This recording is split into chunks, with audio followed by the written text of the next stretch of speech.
Welcome to that Wrexham podcast. Oh no, we're just doing it natural. We're just doing a natural chat. Just talk. Yes, I know. I understand. I was taking the... I'm rolling it, so. Yeah, let's go. Quick question. I feel quite natural here, but look it. All right. You look a million. Do you remember at the game last night? Yeah. Do you ever think like friendlies mean anything? Yeah, always. Like I think a friendly always has some sort of like benefit, doesn't it? Because you one, you're getting minutes. Two, you're getting a feel for what the gaffer's thinking. Like, you know, he's obviously picking a team, and everyone starts. What happens then is everyone starts going, I wonder why he's starting that game and I'm not starting that game, and he's starting that game and he's playing him with him. And obviously pre-season is the one that is like the biggest. It raises the most questions, and not only that, it gives a lot of answers away as well, because it's your final game and you're trying to put out what you think you're going to play in that first game against Cardiff when the Championship season starts. Especially when you think about the goalkeeper situation, the last couple of games you've had him chop and change. Like last night, Wardy started in goal, and then Callum comes in, and then everyone's now thinking, right, this game on Sunday against Sunderland, Arthur's going to start. That's just what everyone's thinking. Whoever starts in goal on the final pre-season friendly will be the goalkeeper that starts the season in the Championship. It does happen as well, though, because again, as a centre-half, as an older, experienced centre-half, sometimes you'll play like a friendly, and he'll purposely, any manager will purposely put me with younger ones around me. Yeah. Because if they just chuck a load of young defenders out, it's almost a bit like it's sink or swim, isn't it? Yeah. For them, and you always naturally think young defenders, that's a bit of a risk. So like I wouldn't necessarily look into it too much, but when I'm the one playing with the young defenders, I do start thinking, maybe I'm not going to start at the start of the season. I think the football skills come back quite quickly to people, but I think the working hard part is the most important. As long as everybody's giving it everything they've got and they're doing the running after the games for the ones that haven't played the game, as long as everybody's doing that and doing it properly, then you can really start to fine-tune it within the last sort of 10 days, can't you, before the season starts? I always used to say, to be fair, go in and start pre-season, because when I was like younger, I'd always be like, I'd make a joke of it, I'm going to win pre-season. What do you mean win pre-season? Yeah, exactly. Like, what does that mean? It's a running joke between me and my mates, like back home, and they're like, I'm like, yeah, I'm gonna win pre-season, because you just want to win every single run. You mean win all the running stuff? All the running. I'd be the fittest one there. Yeah, but then and then as I got like to 26 or 27, I just started thinking, no, it's just about getting through pre-season. Yeah. As long as you're fit, you're not coming back a disgrace, and you're still consistently there, not at the top, because you're then probably, if you push yourself too much, you're at a risk of injury as well. Yeah. So it's just about being fit for that first game of the season. We used to have a joke about it. James Jones, to be fair, in particular, it'd be like, he was a joker. Unbelievable machine, animal. By the way, I used to get so anxious before I go back for pre-season, like genuinely. Final few really days. Anxious. Yeah, final few days. Like nearly ill anxious. The thing is, right, for you outfield players, pre-season is brutal. But for us, it's a different type of training. It's really short and sharp, and it's like, and it burns so bad, honestly, and you're blowing at times, and you're lying on the floor and you're crawling off the training pitch, and it's really hard. But your training, I would make a point of, right, they are probably going to be fitter than me from the get-go, but I will make sure that I catch it better than them. I don't let as many goals in training as them. When it's across and finishing, I'm trying, giving everything I've got. That was always my driver. Always my driver. Bits, can actually get all the technical all bits. the technical bits. What do you think for next season? Because, like, first Championship season, I didn't expect Wrexham to finish in the playoffs or even near the playoffs. I thought mid-table is an incredible season. Yeah. But to be knocking on the door for the last game... To be in our hands. Exactly. On the last game of the season, there's a chance that you're getting in the promotions, playoff places.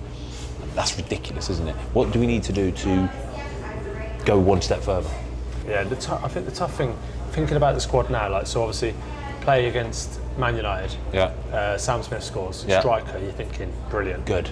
Next game, Leeds, you've got, I think, Kiefer Moore, Kadamatri and Sam Smith all score. So you've got three strikers there scoring. You're thinking, this is great. So it's almost like putting, if the gaffer's thinking, oh, we need a striker, because let's be honest, managers always think, Striker. If we can get a striker, we'll get a striker. Every manager will always think about a striker. Yeah. They could have the best strikers in the world, but if somebody says, I've got a striker for you, they go, let's have a look. Yeah, if you get an upgrade, Let's have a look. they're the game winners, aren't they? Yeah. Back to like when we had Moles, who's banging in goals left, right and centre. But I think going back to your question, I think Daniel Imre coming in is like a solid wing back, can play full back as well. I spoke to a few lads at Baggies that know in West Brom because he was on loan for the second half of last season. So he's a great lad, and he started playing. Obviously at Palace he was playing as a sort of wing back, because they play 3-5-2, and he said it took him a couple of games, but he took to it straight away. And for the second half of the season he was great for them, and he's a great lad as well. Yeah, that helps, and Gaffer just wants. And he's got a long throw apparently as well. I hope it's really long, but not quite long enough. It won't be as long as yours. I'm not having it'll be as long as yours. No chance. If it was longer than yours, you'd be heartbroken. But the thing is, right, if you think about it, like, so the nucleus of the squad from last year is brilliant. Having finished, 7th? Going into the last game of the season after the playoffs. Should get in the playoffs, probably unlucky, fall out of it, whatever. Was heartbreaking. But what you've got there is a great, solid squad, and obviously you've got great lads as well. But now it seems like the Gaffer's literally going, right, we're going to upgrade the wing-back position. Maybe they'll get a little bit of cover at left wing-back, even though Thomason did well last year, filling in there. You can always think if there's a centre-half, they'll go and get one, because again, it's similar to the striker situation. If a Connor Cody sort of ilk comes up, centre mids again. Unfortunately, last year struggled a bit when Sheafy and Matty James came out of the team. That was like a massive loss. So do they go, even though they're both fit now, do you then still go just in case they both get injured? Which is weird, really, to think, isn't it? Yeah. With the goalkeeper department, obviously, I think Arthur at times that season was unbelievable. He went through a string of performances where I'm thinking, mate. Well, that save away at West Brom was ridiculous. Save away at West Brom. Do you remember when we went to watch the Swansea game? At home? Unbelievable, mate. It was a one-on-one, wasn't it? Well, he had loads, mate. He had loads of saves, and I'm thinking, oh, mate, you're the boy now. You've nailed it down. And then, as is always the way with goalkeepers, you have a couple rocky ones, and when you've got a real good experienced goalkeeper behind you, like Wardy is, mate, I understand it sometimes. You want to put them in, settle the ship a little bit. So I know there's been. Even if you roll back 12 months, right? You go back 12 months to when we're in New Zealand, and you'll go in. Who's going to start at the start of the season? I know. And obviously the Gaffer then starts with Wardy, doesn't he? Gets injured straight away. Which was a little bit of and he gets that injury away at Millwall, and you're kind of going. It seems like there's a bit of uncertainty there, doesn't it? Yeah, there's so been again, a few. do you think that would be something that maybe? Yeah, maybe, but only if it's an upgrade, because there's been a few rumours of possibly him coming in, and maybe, but. They're two very good goalkeepers, you know what I mean? Really good, solid, dependable goalkeepers. It's just having to be able to put that string of performances solidly. You've got to be a 6.5, 7 out of 10 every week as a goalkeeper. Well, let me go through this then, right? Got the fixtures, start of the season. First game before the season starts, playing Middlesbrough away in the League Cup. Yeah.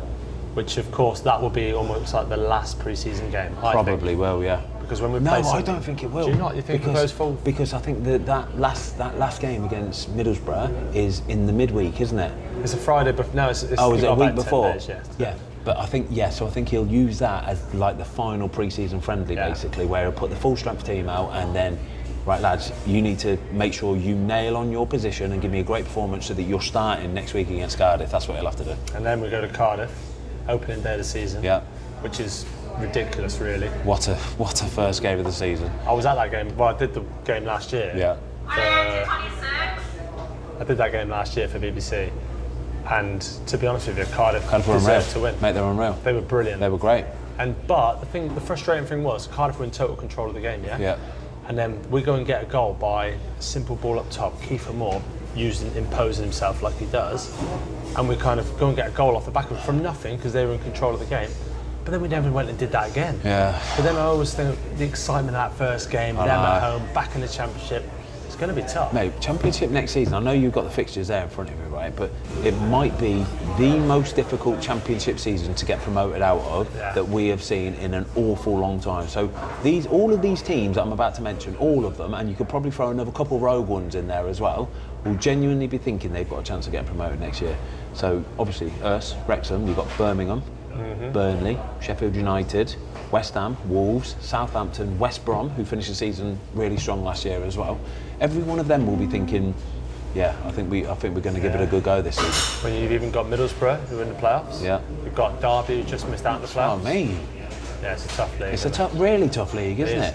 It'd be interesting to see how that goes next year. I don't know if I like it or not. I don't like change. I like knowing the old school, this is what it is, everybody's on the same page, and then when you throw a new thing into the equation, I think it changes stuff a little bit. But then even teams like Preston last year started the season unbelievable and then just completely fell off. Sheffield United started the season terribly, changed the manager pretty early, and then picked up because they obviously have a huge club as well. I know. So came out of nowhere, literally nowhere. Bristol City had taken Lincoln's manager. Bristol City. So Bristol City, they've taken Lincoln's manager who romped League One last year with Cardiff in it as underdogs. So that's a tough game, isn't it? They've just beaten Newcastle in a friendly as well, 3-1. And we've got 3 Welsh teams. And we've got 3 Welsh teams in the Championship this season as well. Great league. That's unreal. That's 6 games that are Welsh derbies. My God. That's going to be a belter next season, mate. I think it will, yeah. It's going to be a belter.